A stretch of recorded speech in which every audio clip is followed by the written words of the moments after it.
des avions de chasse de l'OTAN. De quoi déclencher des réunions d'urgence. À l'OTAN, les États-Unis ont promis de défendre chaque centimètre du territoire otanien. À l'ONU, où se trouvait aujourd'hui Zelensky, avec aussi, vous allez voir, l'accélération de la défense européenne sortant de carte. L'Union européenne et la Fédération de Russie partagent près de 2400 km de frontières terrestres, de la péninsule de Kola à l'enclave de Kaliningrad. 5 pays de l'UE sont en contact direct avec le territoire russe.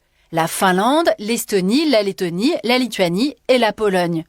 Ils partagent également des frontières maritimes en mer Baltique.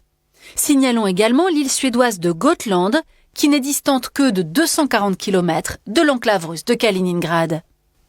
Sur le plan militaire, l'OTAN, fondée en 1949, regroupe aujourd'hui 32 États européens et nord-américains.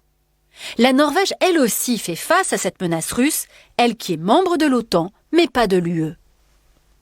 Et ces pays-là sont particulièrement en alerte face aux provocations aériennes de la Russie de Poutine, qui semble ainsi tester les limites des pays de l'UE et de l'OTAN, avec la nouvelle donne à laquelle tous doivent s'adapter, la guerre des drones. En Russie, la production des drones se fait sous la tutelle de l'État. Elle a été plus lente à se mettre en place, mais peut s'adosser au complexe militaro-industriel russe. Ces derniers jours, la Russie diffuse largement les images de sa nouvelle grande usine de drones située au Tatarstan, à côté de la ville de Yelabuga. Côté ukrainien, à présent, en 2025, le pays produit plus de 4 millions de drones par an. Les brigades ukrainiennes sont systématiquement dotées d'unités de drones. Des firmes apparaissent, attirées par la perspective de commandes. Elles sont actuellement environ 500 en Ukraine. Il est 20h, la première ministre du Danemark présente les excuses officielles du pays pour le scandale des stérilisations forcées au Groenland. Pendant des décennies, des milliers de femmes inuites ont été stérilisées contre leur gré. Je vous récap.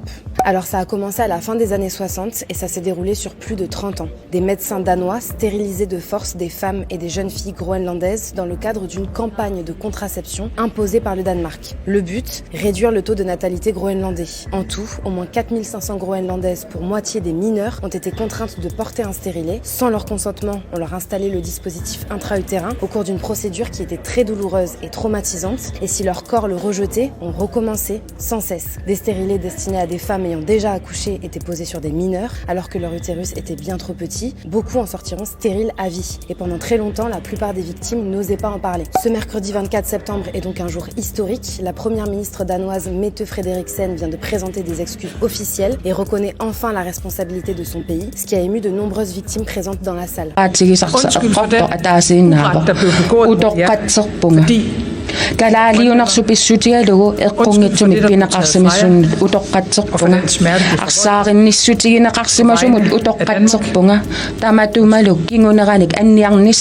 Ses prédécesseurs refusaient par ailleurs depuis des années de reconnaître ces injustices commises par le Danemark. Bon, il faut comprendre le lien entre le Groenland et le Danemark. Le Groenland, c'était une colonie danoise depuis 1721, puis il est devenu une province en 1953 et depuis 1979, c'est un territoire autonome sur le plan juridique. La politique monétaire, la défense et la politique étrangère restent sous le contrôle danois. Et c'est un territoire stratégique très convoité. Récemment, Donald Trump a plusieurs fois exprimé son souhait d'annexer le Groenland. Ces excuses du gouvernement danois sont donc aussi une manière d'apaiser les tensions et de resserrer les liens en faisant plus de concessions aux Groenlandais. Et il vient d'être annoncé qu'un fonds d'indemnisation pour les femmes stérilisées de force a été créé pour tenter de réparer ce scandale, mais aussi les autres injustices commises par le